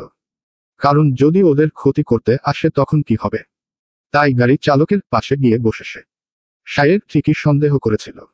গ্রামের শেষ মাথায় আসতেই 7-8 জন লোকদের লাঠি হাতে দাঁড়িয়ে থাকতে দেখা গেল। তারা ওদের পথ আগলে দাঁড়িয়েছে। গাড়ি থামতেই ওদের একজন পেছনে এসে বলল, সবাই বের হও। কথা না শুনলে টেনে নামাবো। সবাই নেমে পড়ল। পরি আর শায়ের বাদে সবাই ভয় কাঁপছে। কুসুমের তো বেহাল অবস্থা। আসার পথে এক দৌড়ানি খেয়েছে, এখন যাওয়ার পথে আরেক দৌড়ানি। শেফালি জুম্মানকে চাপতে ধরে আছে। ভয়ে ওরাও সিটিয়ে গেছে। শায়ের ভেবেছিল ওরা হয়তো আফতাবের গাড়ি আটকাবে, তাই আগেই ওদের পাঠিয়ে দিয়েছে। কিন্তু ওদের গাড়ি আটকানোর কোন কারণ খুঁজে পাচ্ছে না। একজন লোক বলে উঠল, জমিদার কন্যা পরীকে আমাদের সাথে যেতে হবে। আর বাকিদের সবাই চলে যাও। পরি শান্ত গলায় জিজ্ঞেস করে, কারণটা কি? সে কথা আপনাকে বলতে বাধ্য নই। আমি আপনাকে জিজ্ঞেস করিনি। অতঃপর পরি শায়েরের দিকে ঘাড় ঘুরিয়ে বলল, কি হয়েছে? এরা নওশাদের বাবার লোক। মনে হয় আপনাকে নিয়ে নওশাদের সাথে বিয়ে দেবে এরা। বিয়ে করতে চাইলে চলে যেতে পারেন। আমি আপনার কোন কথাই বুঝতে পারছি না। আপনার বোঝার বয়স হয়নি। বেশি কথা বলেন কেন? আমি যথেষ্ট বড়। সব বুঝতে পারি। তাহলে আমার কথা বুঝলেন না কেন? কুসুম, শেফালি, জুম্মান ওদের ঝগড়া দেখছে। বিপদের মুখে পড়েও যে কেউ ঝগড়া করতে পারে তা এই প্রথম দেখল ওরা। পরীর পাল্টা জবাব দেয়ার আগেই জুম্মান বলল, আপা আমার ডর করতেছে। আর তুমি ঝগড়া করতাছ। এখন কি হইব? পরীর হুঁশ ফিরল। সত্যি তো ওদের এখন বিপদ। আগে বিপদ থেকে মুক্ত হোক, তারপর না হয় ঝগড়া করা যাবে। এর মধ্যে একজন বলল, না যেতে চাইলে জোর করে নিয়ে যাব। তাই বলছি ভালোয় চলুন। শায়ের শান্ত থেকেই বলল, আচ্ছা নিয়ে যান আপনারা। পরি নেকাবের আড়ালে থাকা চোখ দুটো বড় বড় করে তাকালো শায়েরের দিকে। বলল, কি বলছেন আপনি এসব? শায়ের গরুর গাড়ি থেকে দুটো শক্ত লাঠি বের করল। একটা পরীর হাতে দিয়ে বলল, আপনি তো একদিন নিজেকে আমার কাছে প্রমাণ করতে চেয়েছিলেন। তো আজকে করুন। দেখি জমিদার কন্যা কেমন লাঠিয়াল। হাসল পরি। তবে সে হাসির মাধুর্য কালো নেকাবের মধ্যেই সীমাবদ্ধ হয়ে রইল। পরি দুপা এগিয়ে যেতেই জুম্মান চিৎকার করে বলে, আপা যাই না। তুই চুপ থাক জুম্মান। আমাকে দেখতে দে। পরি এগিয়ে যেতেই একজন দ্রুত ওর সামনে এসে বলে, আপনার গায়ে হাত ওঠানোর হুকুম আমাদের কাছে নেই। আর আপনি পারবেন না আমাদের সাথে। তাড়াতাড়ি চলুন। কথা না শুনে পরি তাকে আক্রমণ করে বসে। লাঠি দিয়ে আঘাত করে লোকটার মাথায়। ওরা কেউ আশা করেনি পরি এমনটা করে বসবে। মাথায় হাত দিয়ে লোকটা মাটিতে পড়ে যেতেই তিনজন লাঠি নিয়ে দৌড়ে এলো। পরি ওদের ওপরও আক্রমণ করে। উপায়ন্তর না দেখে তারাও লাঠি চালালো পরির উপর। দক্ষ পরি প্রতিহত করতে লাগলো শত্রুর আক্রমণ। লাঠি ঘুরিয়ে নাস্তানাবুদ করতে লাগলো সবাইকে। কিন্তু এত জনের সাথে লড়াই করা একটা মেয়ের পক্ষে অসম্ভব। তাই একটা লাঠির আঘাতে এসে পড়ে পরির বাহুতে। ছিটকে দূরে পড়ে যায় পরি। আরেকজন এসে লাঠি চালালো পরির গায়ে। পরি চোখ বন্ধ করে নিল। কিন্তু আঘাত অনুভব করতে না পেরে চোখ মেলে তাকালো। শায়ের তার লাঠি দ্বারা শত্রুর লাঠি আটকে দিয়েছে। সে পরীকে উদ্দেশ্য করে বলল, উঠে দাঁড়ান, পড়ে গেলে উঠে দাঁড়াতে হয়। পরী উঠে দাঁড়ালো আবার। ওরা দুজন মিলে শবকটাকে কুপকাত করে দিল। কিন্তু সমস্যা আবার হলো। ওরা দূর থেকে দেখতে পেল এবার পুরো বাহিনী আক্রমণ করতে চলেছে। ওদের সাথে পেরে ওঠা সম্ভব নয়। শায়ের সবাইকে বলল, বাঁচতে চাইলে দৌড়ান সবাই। আমার সাথে আসুন। সাথে সাথেই সবাই দৌড় দিল। রাস্তা দিয়ে গেলে নূরনগরে পৌঁছাতে সময় লাগবে, তাই ধান ক্ষেতের আইল বরাবর ওরা নেমে পড়ে। পেছনে তাকানোর সময় নেই। গাড়িওয়ালা চাচা দৌড়াতে দৌড়াতে বলল, আমার গরু দুইটা ফালাই আইসি, অহন আমার কি হইব? শেফালি বলল, নিজে বাঁচলে বাপের নাম, ভাগো তাড়াতাড়ি। জুম্মান হাঁপাতে হাঁপাতে বলে, বাইচা ফিরলে আব্বাই গরু কিনে দিব তোমারে। অহন পালাও। শত্রুরাও ওদের পিছন পিছন দৌড়াচ্ছে, কিন্তু পরীরা তাদের থেকে অনেক এগিয়ে। তাই ওদের ধরতে পারছে না। কিছুক্ষণ পর কুসুম বলে উঠল, পরী আপা আর পারি না, আমার কষ্ট হইতাছে। মনে কর তোরে সুখান পাগল ধাওয়া করছে, এখন দৌড়া। পরীর কথায় কুসুমের শক্তি যেন বেড়ে গেল। পরনের কাপড় একটু তুলে ধরে দিল দৌড়। শায়েরকে পিছনে ফেলে সে এগিয়ে গেল। এই বিপদের মধ্যে থেকেও সবাই হেসে উঠল। সবাই আরো কিছুক্ষণ দৌড়ে পরবর্তী একটা গ্রামে ঢুকল। কিন্তু ওদের পা আর চলছেই না, কোনো রকমে এগিয়ে চলছে। তবে এই গ্রাম পেরোলেই নূরনগর। তবুও ওদের পা চলছে না। মনে হচ্ছে শত্রুর হাতে এবার ধরা দিতেই হবে। কিন্তু তখনই আফতাবের লোকেরা এসে হাজির। লাঠিসোঁটা নিয়ে তারা ঝাঁপিয়ে পড়ল। শায়ের যেন হাফ ছেড়ে বাঁচল। এবার সবাই দৌড় থামিয়ে রাস্তা ধরে হাঁটতে লাগলো। নূরনগরের গণ্ডি পেরোতেই পরীর রাস্তার ধারে বসে পড়ল। ততক্ষণে সন্ধ্যা নেমে এসেছে। পরীর দেখা দেখি বাকি সবাই বসে পড়ল। অনেক দৌড়েছে আজ, আর হাঁটার শক্তি নেই ওর। বন্যা যেতে না যেতেই শুরু হয়ে গেছে মারামারি। এসব ভালো লাগে না পরীর। এর আগেও সে শুনেছে আফতাবকে কেউ মারার চেষ্টা করেছে, কিন্তু তাতে ও মাথা ঘামায়নি। এখন নিজেই দেখতে পেল সব। তবে কে বা কারা ওদের ওপর আক্রমণ করল সেটাই বুঝতে পারছেন না পরী। আক্রমণ করার কারণই কি হতে পারে? পরী শায়েরের দিকে তাকিয়ে জিজ্ঞেস করল, এবার তো বলুন ওরা কেন আমাদের তাড়া করল? রক্তলাল দিবাকর মেঘেদের আড়ালে লুকাতেই উদয় হয় এক টুকরো সুধাকর। মুহূর্তের মধ্যেই চারিদিকে ছড়িয়ে পড়ে তার কোমল আলো। সেই আলোতে ধান ক্ষেতগুলো স্পষ্ট হয়ে ওঠে। হালকা বাতাসে দুলছে ধানের শীষ। প্রাকৃতিক এই স্নিগ্ধ রূপ দেখে বিস্মিত চোখে তাকিয়ে আছে পরী। গ্রামের এই দৃশ্য কখনোই সে দেখেনি, তাই দুচোখ ভরে দেখছে সে। এটা তার প্রথম জ্যোৎস্না বিলাস। এর আগেও সে দেখেছে, তবে তা নিজ কক্ষের জানালা দিয়ে। আর আজ রাস্তার ধারে বসে কোমল জ্যোৎস্না গায়ে মাখছে। ইচ্ছা করছে নেকাব খুলে মন ভরে শ্বাস নিতে, কিন্তু শায়ের সামনে আছে বিধায় পারছে না। রাস্তার ধার ঘেঁষে ঘাসের ওপর বসে আছে পাঁচজন ব্যক্তি। তবে কারো মুখে কোন শব্দ নেই। এতক্ষণ শায়ের কথা বলছিল। নওশাদের বাবা আর আফতাবের কাহিনীর পুনরাবৃত্তি করেছে। কথা শেষ করতেই পরীর রাগ হলো নিজের বাবার ওপর। কথা দিয়ে আফতাব কোন কালেই কথা রাখেনি। যদিও সে নওশাদকে পছন্দ করে না, তবুও ওর কিছুটা হলেও খারাপ লাগছে। কিন্তু আপাতত নওশাদের চিন্তা বাদ দিয়ে চাঁদের আলোয় মন দিল। নেকাবটা খুলতে খুব ইচ্ছা করছে। ঠান্ডা হাওয়া থেকে ঘ্রাণ নিতে চাচ্ছে সে। কিন্তু এই শায়ের গন্ডগোল পাকিয়ে দিল। পরী মুখ বিকৃত করে শায়েরকে উদ্দেশ্য করে বলে, আপনি একটু ওদিক ঘুরুন তো, আমি নেকাবটা খুলব।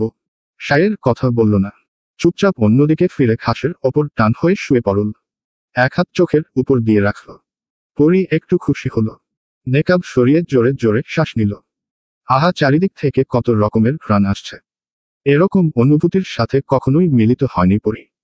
উঠে দাঁড়িয়ে পরী ধান ক্ষেতের দিকে দৌড় দিল। আশেপাশের ক্ষেতের মধ্যে কিছুক্ষণ ঘুরে বেড়ালো। জুম্মান চেঁচিয়ে পরীকে বলে, আপা আসো বাড়ি যাই। বড় আম্মা চিন্তা করব। পাশে থেকে কুসুম বলে উঠল, পাখি খাঁচা থাইকা ছাড়া পাইছে তো তাই উঠাছে। পরী সাবধানে রাস্তার উপর উঠল। নেকাব পরে নিল। সায়ের আগের মতোই শুয়ে আছে। জুম্মান বলল, সুন্দর ভাই ওঠেন বাড়ি যাই। চট করে উঠে বসে সায়ের। তারপর সবাই হেঁটে হেঁটে বাড়ির পথ ধরে। তবে যাওয়ার সময় কেউ কারোর সাথে কথা বলে না। জমিদার বাড়ির প্রাঙ্গণে সব খানিক মানুষের উপস্থিতি। তাদের মাঝে আফতাব বসে আছে এবং আখিরও আছে। তারা গভীর আলোচনা করছে। সায়েরকে আসতে দেখেই সবাই রাস্তা ছাড়ল। পরীরা পাশ কাটিয়ে বাড়ির ভেতর যাচ্ছিল। কিন্তু আখিরের কর্কশ কণ্ঠস্বর শুনে থেমে গেল পরী। সে সায়েরকে ধমকে বলছে, এতক্ষণ কোথায় ছিলে ওদের নিয়ে? যদি কোন বিপদ হতো তাহলে কি করতে? একা সামাল দিতে পারতে। তবে এবার সায়ের জবাব দিল, বিপদ কি হয়নি আজকে? কার জন্য হয়েছে এই বিপদ? দেখছেন ভাই কত বড় বেয়াদব এই ছেলে। মুখে মুখে তর্ক করছে আমার। এই ছেলে তুমি কি জানো কার সাথে কথা বলছো তুমি? আমি চাইলে তোমাকে কাছ থেকে ছাড়িয়ে দিতে জানো তুমি? আফতাবের আগেই পরী এগিয়ে এসে জবাব দিল, আপনার ভাইকে জবান সামলে কথা বলতে বলুন আব্বা। না জেনে ওনাকে কেন দোষ দিচ্ছেন? দোষ তো আপনাদের। কথা দিয়ে কথা রাখেননি আপনারা, যার জন্য আমাদের বিপদে পড়তে হয়েছে। আর উনি না থাকলে আমাদের বেঁচে ফেরা সম্ভব হতো না। আফতাব কিছুই বলল না। শুধু করা চোখে তাকালো পরীর দিকে। পরী তার গ্রাহ্য করল না। পরী তুই ঘরে যা, আমরা সব দেখছি। আখিরের কথা শুনতেই রাগ হয়ে পরীর। ওর নামটা এই খারাপ লোকের মুখে শুনতে চায় না। এখানে অনেক মানুষ আছে বিধায় চাচাকে কথা শোনাতে সে পারল না। সায়েরের দিকে এক পলক তাকিয়ে সে অন্দরে চলে গেল। পরী চলে যেতেই আখির আবার সায়েরকে কতগুলো কথা শোনালো। সায়ের এবার আর কিছু বলে না। শেষে আফতাবের ধমকে আখির থামে। শামসুদ্দিনের উপর পাল্টা হামলা করা হবে। আজকে ভাগ্যক্রমে আজ ওরা বেঁচে গেছে। তাই ওদের আরো শক্তিশালী হতে হবে। এ নিয়ে অনেক কথা বলে সবাই। পরবর্তী সভা কাল সকালে হবে। এখন রাত হয়ে গেছে। তবে সবার আগে সায়ের নিজের ঘরে চলে গেল। মেজাজ খারাপ হয়ে গেছে আখিরের কথা শুনে। পাশে থাকা জলচৌকিতে লাথি মেরে নিজের রাগ দিনের চেষ্টা করল। কিন্তু আজ সে কিছুতেই নিজের রাগ নিয়ন্ত্রণ করতে পারছে না। কি করে না সে? জমিদার বাড়ির জন্য নিজের প্রাণ দিতে প্রস্তুত সে। তবুও আখির ওকে অপমান করে। এটা সবসময়ই করে, কিন্তু আফতাবকে কখনোই প্রতিবাদ করতে সায়ের দেখেনি। অথচ সায়েরকে ছাড়া কোন সিদ্ধান্ত আফতাব নিতে পারে না। তাহলে এই বৈষম্যতা কেন? পকেট থেকে একটা সিগারেট বের করে ধরায় সে। সুখটান দিতে থাকে একের পর এক। সিগারেট খুব একটা খায় না সায়ের। যখন অতিরিক্ত রেগে যায় তখন খায়। সকালে পরীর ঘুম ভাঙে কোলাহলে। বিরক্ত হয়ে সে অন্দরের উঠোনে আসলো। সোনালি আর ওর শাশুড়িকে দেখে সেদিকে দ্রুত পদে এগিয়ে গেল। মালা জেসমিন ওখানেই ছিলেন। রূপালীর শাশুড়ি মালার হাত দুটো চেপে ধরে চোখের জল ফেলছে আর বলছে, আপনার কাছে আমি আমার মায়া দিয়ে গেলাম। ওরে ভালো কইরা রাখেন। ওইখানে থাকলে ও বাঁচব না। ওরা মাইরা ফেলাইব ওরে। বলতে বলতে তিনি জোরে জোরে কাঁদতে লাগলেন। রূপালীও নিজের চোখের পানি ধরে রাখতে পারল না। শাশুড়িকে সে খুব ভালোবাসে, ঠিক নিজের মায়ের মতো। ওই বাড়িতে এই একটা মানুষকে সে নিজের থেকে বেশি বিশ্বাস করে। নিঃস্বার্থভাবে এই মানুষটা তাকে বেশি ভালোবাসে। তাই তিনি রূপালীর চিন্তা করে ওকে এখানে রেখে গেলেন। কেননা কবির এখন তার আসল রূপে ফিরে এসেছে। শুধু কবির নয়, ওনার বাকি 3 ছেলেও খেপেছে। আফতাবের পতন ঘটাতে চায় সবাই, এমনকি তার নিজের স্বামীও। শামসুদ্দিন রূপালীর শাশুড়ির ভাই, বেশ নাম ডাক্তার। টাকা পয়সা জমি জমার অভাব নেই, সাথে আছে ক্ষমতা। আফতাবের করা অপমান তিনি মানতে পারেননি, তাই তার লোক দিয়ে পরীকে তুলে এনে ছেলের সাথে বিয়ে চেয়েছিলেন, কিন্তু তাতে সফল হননি। তারপর চোখ পড়ে রূপালীর উপর। রূপালীকে কেন্দ্র করে আফতাবকে নাচাবে। গর্ভবতী রূপালীকেও ছাড় দেবে না। একথা রূপালীর শাশুড়ি জানতে পারে, তাই ভোর হবার আগেই রূপালীকে নিয়ে চলে আসে। সে জানে এতে সেও বিপদে পড়বে, তবুও পুত্রবধূকে তিনি বাঁচাবেন। পরী রূপালীর কাছে গিয়ে ওর দিকে তাকাতেই চমকে গেল। রূপালীর গালে 3 আঙুলের ছাপ স্পষ্ট। ফর্সা গাল রক্ত লাল হয়ে গেছে। ঠোঁটের কোণের রক্ত জমাট বেঁধে গেছে। রূপালীর দুবাহু চেপে ধরে পরী বলল, আপা তোর এই অবস্থা কে করেছে? রূপালী জবাব দিল না পরীর প্রশ্ন। অন্য কথা বলল সে, পরী চল ঘরে, তারপর সব বলছি। মা আপনি তাড়াতাড়ি চলে যান, না হলে আমার আব্বাও আপনার ক্ষতি করে দেবে। এরা এখন পিশাচে পরিণত হয়েছে। রূপালীর মাথায় হাত বুলিয়ে ওর শাশুড়ি চলে গেল। রূপালী মালার দিকে তাকালো। মালা কাঁদছে তা দেখে রূপালী বলল, কাঁদবেন না আম্মা, আপনার কান্না আমার ভালো লাগে না। ভাগ্য যেখানে নিয়ে যাবে সেখানে যেতেই হবে আমাদের। শুধু দোয়া করবেন পরীর ভাগ্য যেন ভালো হয়, আপনার স্বামী যেন পরীর জীবন নষ্ট না করে। রূপালী পরীর হাত ধরে নিচতলার একটা ঘরে নিয়ে গিয়ে দরজা বন্ধ করে দিল। পালঙ্কের উপর আস্তে করে বসে পরীর দিকে তাকিয়ে বলে, অনেক প্রশ্ন তোর মনে, তাই না পরী? আমার বিয়ের পর থেকেই তোর মনে হাজার প্রশ্ন, আজ সব বলবো তোকে, শুনবি? চুপ করে রূপালীর ক্ষতের দিকে তাকিয়ে আছে পরী। রূপালী বলতে শুরু করে, যদি কোন পুরুষ নারী নেশায় আটকে যায় তাহলে যত সুন্দর মেয়ে তার জীবনসঙ্গী হোক না কেন সেই নেশা পুরুষ কাটিয়ে উঠতে পারে না। অভ্যাস বদলানো খুব কঠিন। সেরকম একটা পরিবারে বিয়ে হয়েছে আমার। আমার মুখে যে ক্ষত দেখছিস এটা নতুন কিছু না, খুব পুরনো। যখন মেয়েদের নেশায় বুধ থাকতো প্রতিবাদ করতাম, তারপর আমার এই হাল করতো সে। ইচ্ছে করলে আমাকে সব কথা পারতাম কিন্তু বলিনি, কারণ বড় আপাকে হারিয়ে আম্মা এখনো কষ্ট পাচ্ছেন। আমার কষ্টের কথা শুনলে তিনি আরো কষ্ট পাবে, কিন্তু তা হলো না পরী। আল্লাহ মনে হয় আম্মাকে কষ্ট পেতেই দুনিয়ায় পাঠিয়েছেন। প্রথম প্রথম কবির ভালোই ছিল, আমার সাথে ভালো ব্যবহারও করত, কিন্তু ওর ছোট ভাইয়ের চাহনি অত্যন্ত নোংরা ছিল। আমার দিকে সবসময় নোংরা ভাবে তাকাতো, বিশ্রী কথাবার্তা বলতো, গায়ে হাত দেওয়ার চেষ্টা করত। এসব কবির দেখেও না দেখার ভান করত। আমি সেদিন খুব অবাক হয়েছিলাম, কবির ওর ভাইকে কিছু বলছেন না দেখে। তাই আমার শাশুড়িকে সব বলি। তিনি আমাকে বাঁচাতে ছোট ছেলের বিয়ে দেন। আমার শাশুড়ি সত্যিই খুব ভালো, আমাকে অনেক ভালোবাসে। কালকে তোরা আসার পর কবির আর ওর ভাইয়েরা মিলে জঘন্য পরিকল্পনা করে ওদের মামার অপমানের প্রতিশোধ নিতে জোর করে তোর সাথে নওশাদের বিয়ে দেবে। কিন্তু তোরা নাকি নিজেদের বাঁচিয়ে গ্রামে চলে এসেছিস। তারপর ওদের চোখ পড়ল আমার ওপর। ওরা ভেবেছে আব্বার দুর্বলতা আমি। মেয়েকে বাঁচাতে আব্বা সবকিছু করবেন, কিন্তু ওদের ধারণা যে ভুল। পড়ি আব্বা নিজের সম্মানের জন্য যেভাবে বড় আপাকে ছেড়ে দিয়েছেন সেভাবে আমাকেও মরে যেতে দেখতে পারেন। আমার শাশুড়ি আমার ভালো চান বলেই আজকে দিয়ে গেলেন আমাকে। না জানি তার কি অবস্থা করবে আমার শ্বশুর। ভাবিরা আমাকে হিংসে করত, তার কারণ তাদের স্বামীরা সবসময় আমার রূপের প্রশংসা করত। তাদের চোখও যে নোংরা তা আমি ঠিকই টের পেয়েছি, কিন্তু ভাবিরা আমার খারাপ চায়নি কখনো। সবশেষে এটা বলতে পারি কবিরদের পরিবারে ভাবিরা আর আমার শাশুড়ি ছাড়া সবাই কুৎসিত লোক। আর কিছু বলতে ইচ্ছা করছে না পড়ি, তবে আরো অনেক কথা তোর অজানা, পরে বলবো সব। নিজের কথা শেষ করে লম্বা দম ফেলে রূপালী। পরীর চেহারায় শান্ত ভাব দেখে চমকায় সে, কিন্তু পরীর তো রাগার কথা। পরী ধীর পায়ে এসে রূপালীর পাশে বসে খুব শান্ত গলায় বলে, তুমি যদি বিধবা হও, তোমার সন্তান যদি পিতৃহারা হয়ে, তাহলে তুমি কষ্ট পাবে না তো? সর্বাঙ্গ তড়িৎ গতিতে চাকুনি দিয়ে উঠল রূপালীর। মাথা ঘুরে উঠল। এসব বলছে কি ওর বোন? মৃত্যু খেলা খেলবে নাকি? পরী, তুই এসব বলছিস কি? 3 বছর আগে যা হয়েছিল আবার তা হবে? পরী, আমার কথা শুন, পিছনে যা হয়েছে তা ভুলে যা। পরী কিছুই বলেন না। আবার ওরা তোমার গায়ে হাত তুলতো, তুমি তা না বলে অন্যায় করেছ।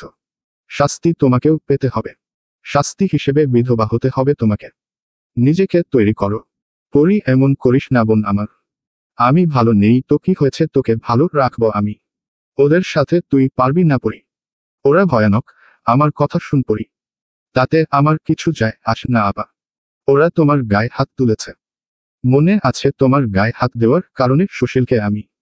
বাকি কথা বলতে দিল না রূপালী। হাতের তালু দ্বারা আবদ্ধ করে নিল পরীর ঠোঁট জোড়া। অসম্ভব কাঁপতে লাগলো রূপালী। পরীকে শান্ত করার চেষ্টা করতে লাগলো সে, কিন্তু পরী নাছোড়বান্দা, সে হাল ছাড়বে না। সে বলল, আমি নৌশাদকে বিয়ে করব আপা। না পরী, এটা কিছুতেই সম্ভব না। কেন? তুমি তো বলেছিলে নৌশাদ ভালো ছেলে। তাহলে? আমি এখনো বলছি নৌশাদ ভালো ছেলে, কিন্তু ওর পরিবারের কেউ ভালো না পরী। নৌশাদকে বিয়ে করলে আমি ওই পরিবারে ঢুকতে পারবো, তারপর আমি আমার প্রতিশোধ নিব। ছাড়বো না কাউকে আমি। আব্বা তোকে এ বিয়ে করতে দেবে না। আমি বিয়ে করবই। পরী দরজা খুলে বেরিয়ে গেল। অন্দরের উঠোনে দাঁড়িয়ে আব্বা আব্বা বলে চিল্লাতে লাগলো। আফতাব কথা বলছিল আখির আর শায়েরের সাথে। পরীর গলার আওয়াজ পেয়ে তিনি অন্দরে গেলেন। আফতাবকে দেখা মাত্রই পরী বলে উঠল, আমি নৌশাদকে বিয়ে করব আব্বা। আপনি সব ব্যবস্থা করেন। আফতাবের রাগ যেন আকাশ ছুঁয়েছে। শত্রুপক্ষের সাথে আত্মীয়তা করতে চাইছে তার মেয়ে। একথা আর পাঁচকান হলে তো সর্বনাশ। শত্রুর সাথে মিলিত কখনোই সে হবে না। মালাও চলে এসেছে মেয়ের চিৎকার শুনে। পরীর কথা শুনে সে হতভম্ব। আফতাব আছে বিধায় কিছু বলে না মালা। আফতাব বলে, তোমার সাহস দিনকে দিন বাড়ছে পরী। আমার মুখের উপর এত বড় কথা বলতে বাঁধন না তোমার। বাঁধলে বলতাম না। মেয়েকে বোঝাও মালা, না হলে খুব খারাপ হবে কিন্তু। মেয়ে মানুষের এত জেদ ভালো না, আর পুরুষ মানুষের এত অবহেলাও ভালো না। আফতাব এবার কড়া চোখে মালার দিকে তাকিয়ে বলে, পাগল হয়ে গেছে তোমার মেয়ে, সামলাও মেয়েকে। বলেই আফতাব অন্দর ছেড়ে চলে গেলেন। মালা পরীর গালে পরপর কয়েকটা থাপ্পড় বসিয়ে ওর ঘরে আটকে রাখল। জানালার ধারে বসে আকাশের দিকে তাকালো পরী। কি সুন্দর নীল আকাশ, টুকরো টুকরো সাদা মেঘ আনন্দের সহিত ভাসছে। ওদের দিন রাত নিশ্চয়ই খুব সুখে কাটে, না হলে এত আনন্দ পায় কোথায় ওরা। পরীর ভাবনায় সবসময় পাখি আর আকাশ নিয়ে। ওই পাখির মতো যদি সে আকাশে উড়ে বেড়াতো তাহলে কতই না ভালো হতো। কেউ তাকে বকতো না, না কোন বিপদ হতো। এসব ভাবনা প্রতিনিয়ত পরীর মগজ খায়। দরজা খোলার শব্দে ফিরে তাকায় পরী। কুসুম শব্দহীন পা ফেলে পরীর কাছে এসে বলল, আপা আপনেরে বড় আম্মা বৈঠকে যাইতে কইছে। সায়ের ভাই কথা কইব আপনের লগে। সায়ের পরীর সাথে আবার কি কথা বলবে? ভাবনাটা মনের ভেতর রেখে মাথায় ওড়না জড়ালো পরী। তারপর এগিয়ে গেল বৈঠক ঘরের দিকে। কুসুম ওর সাথে গেল। ইশারায় সায়েরের ঘরটা দেখিয়ে দিয়ে চলে গেল সে। পরী পা রাখল চৌকাঠের ভেতরে। সায়ের তার জন্য অপেক্ষা করছে। পরীকে আসতে দেখে সে হাত দিয়ে জলচৌকি দেখিয়ে বসতে বলে। তাই করে পরী। মাথা নিচু করে সায়েরের সামনে বসে পড়ি। শুনলাম আপনি নাকি নৌশাদকে বিয়ে করতে চান। হুমুম, কত কিছু হয়ে গেল এসব নিয়ে, তারপরও আপনার এই সিদ্ধান্ত নেওয়ার কারণ কি? পরী জবাব দিল না দেখে সায়ের আবার বলে, আপনার কি মনে হয় এভাবে প্রতিশোধ নেওয়া সম্ভব? আপনাকে যতটা বুদ্ধিমতী মনে করেছিলাম আপনি ততটাই বোকা দেখছি। নৌশাদকে বিয়ে করলে আপনি প্রতিশোধ নিতে পারবেন এটা আপনার ধারণা, কিন্তু এতে আপনার ক্ষতি হবে বেশি। আচ্ছা, বিয়ের পর আপনি কিভাবে প্রতিশোধ নেবেন? ওদের সাথে একা কিভাবে লড়াই করবেন? কালকে তো 7 জনের সাথেই লড়াই করতে পারলেন না। আর ওই বাড়িতে যত লোক আছে তাদের সাথে কি শক্তিতে পারবেন? না, কারণ আপনি মেয়ে। একজন দুজনের সাথে পারলেও 100 জনের সাথে পারবেন না। আর আপনার বাবাকে তো চেনেন।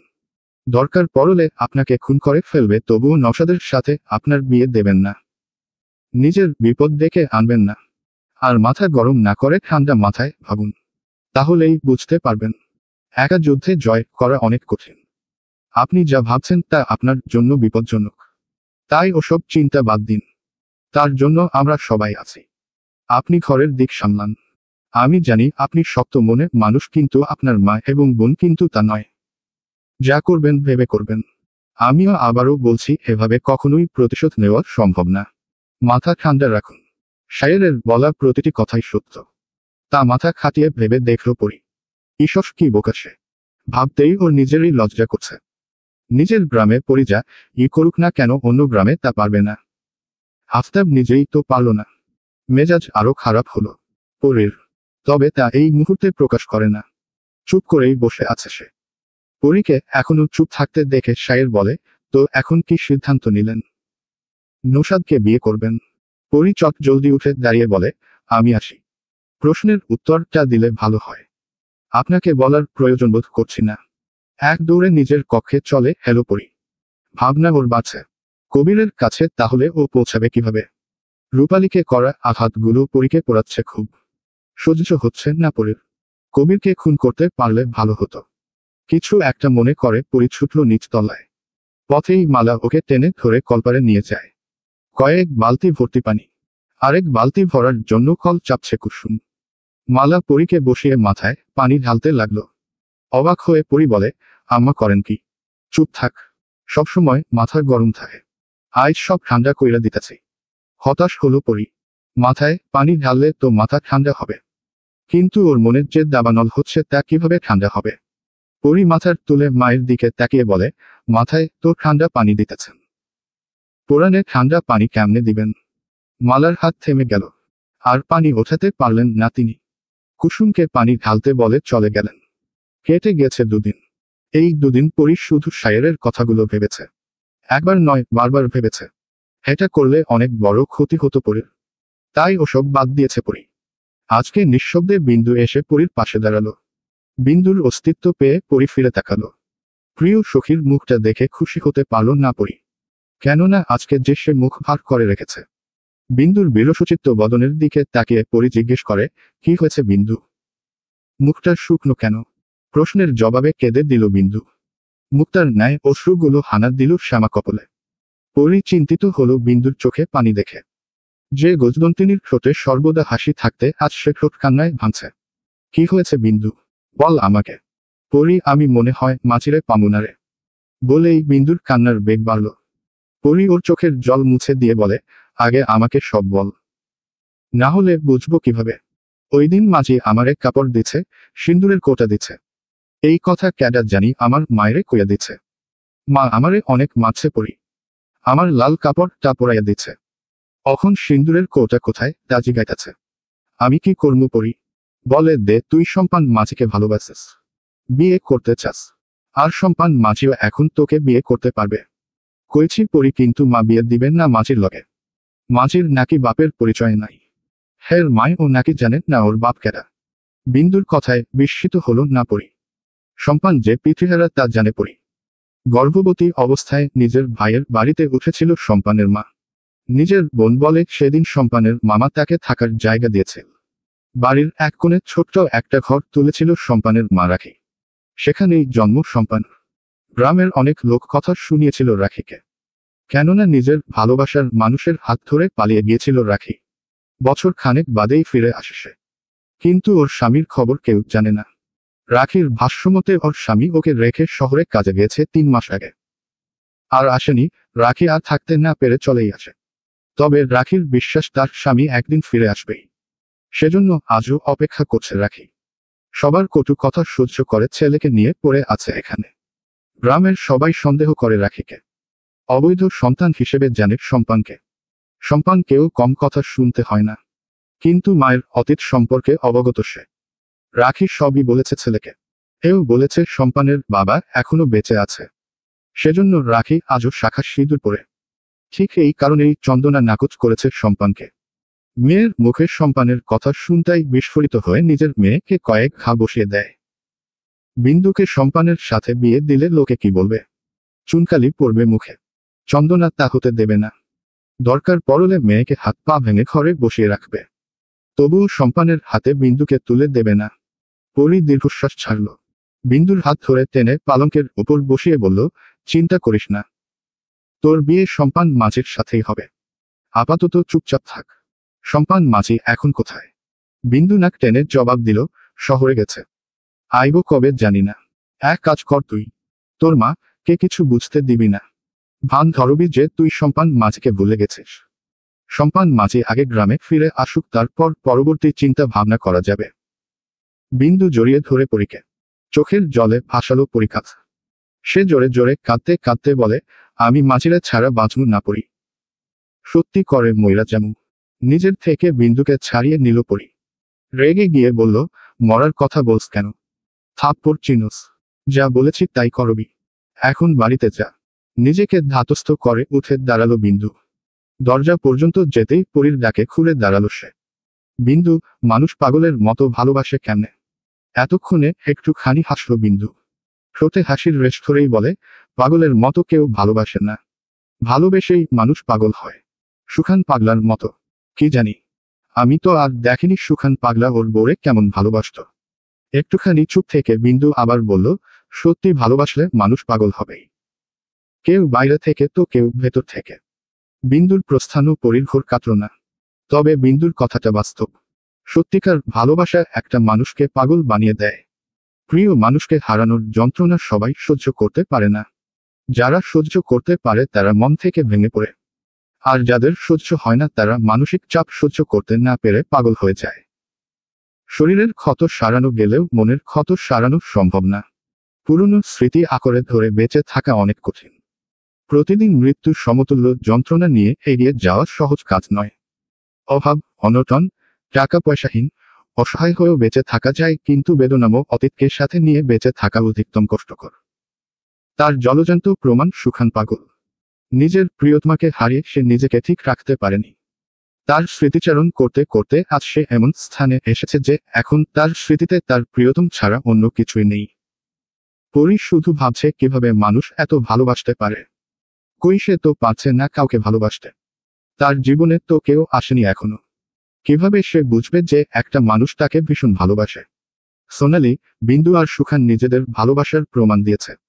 পরীকে কেউ কি তার ভালোবাসার প্রমাণ দেবে না? নাকি পরি নিজেই তার ভালোবাসা খুঁজে নেবে?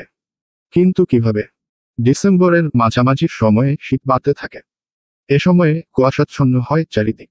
দূর থেকে কুয়াশার ভেতর থেকে মানুষ বের হয়ে আসতে দেখা যায়। কোন সাদা পর্দা মনে হয় কুয়াশাকে। অদৃশ্য সে পর্দা ভেদ করে মানুষের চলাফেরা। সবার গায়ে থাকে শীত নিয়ন্ত্রণ বস্ত্র। তবুও যেন শীত মানতে চায় না। ঠকঠক করে কাঁপে বৃদ্ধরা। উষার আলো ফুটতেই উঠোনের জটলা বাঁধে সবাই। মিষ্টি রোদ গায়ে মেঘে আরাম করে। ঘাসে জমে থাকা কোমল শিশির বিন্দুর অপরূপ সৌন্দর্য যেন আরো মোহনীয় করে তোলে শীতকালকে।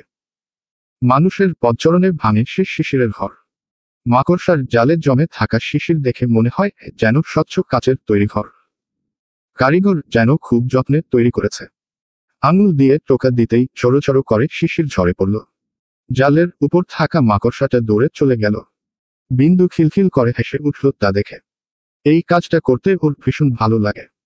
এজন্য সে শীতকালের অপেক্ষায় থাকে। কি গো কারিগর, পলাইলা কেন? ঘর বানাইবা শক্ত কইরা যাতে কেউ ভাঙতে না পারে। আর তোমারেও পলাইতে না হয়। ঘর বানাও তুমি, থাকো তুমি, আবার ডর পাও তুমি। এমন হইলে চলব না। আবার উচ্চস্বরে হেসে ওঠে বিন্দু। ওর হাসিতে মুখরিত হয় এই কুয়াশাময় সকাল। খেজুর গাছের উপর থেকে মহেশ মেয়ের হাসির শব্দ শুনে হাঁক ছাড়ে। কি রে মা, কার লগে কথা কইয়া হাসস? রসের হাড়িটা শক্ত হাতে ধরে বাবার পানে চেয়ে বিন্দু বলে, কিছু না, তুমি নামো তাড়াতাড়ি।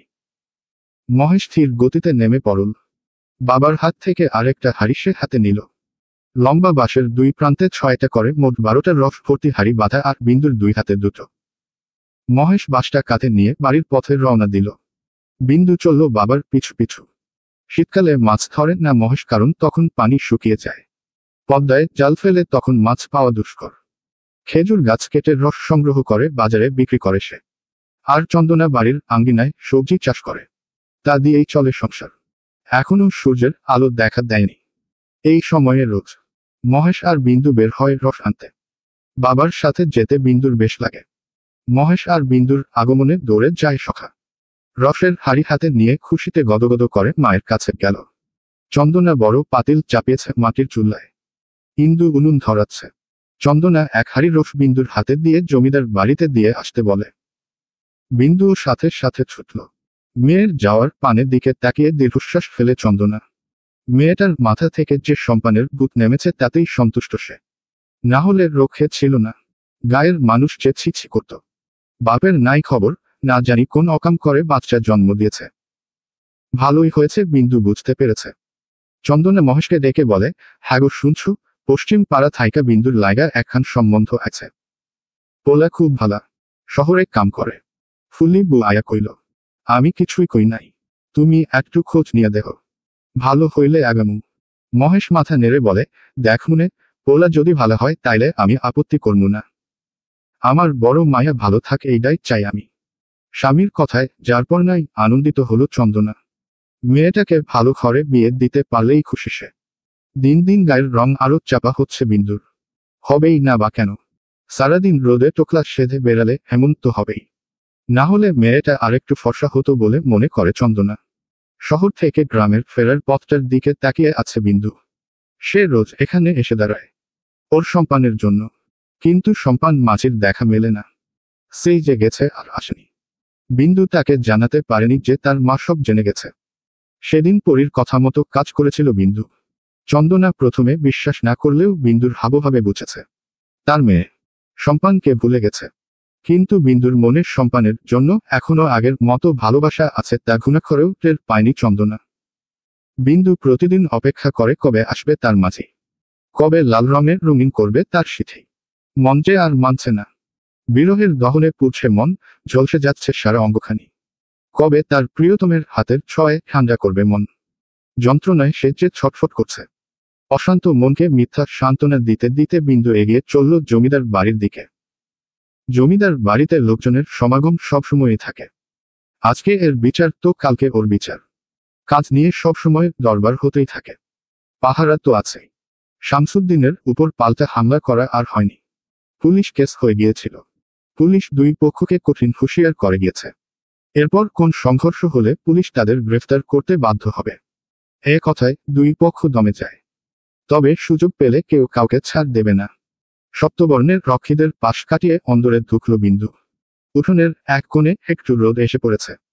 মালা সেখানে বসে রোদ পোহাচ্ছে। শরীরটা তেমন ভালো নেই, তাই রান্না করতে চাননি। জেসমিন আর বাকিরা সব দেখছে। বিন্দু মালার দিকে এগিয়ে গিয়ে বলে, যে দি তোমাগো রস রান্নাঘরে দিয়া ছাদে যেত, পরি আছে, ওরে ডাইকা নিয়ে আয়, রস খাইবনে। বিন্দু তাই করল।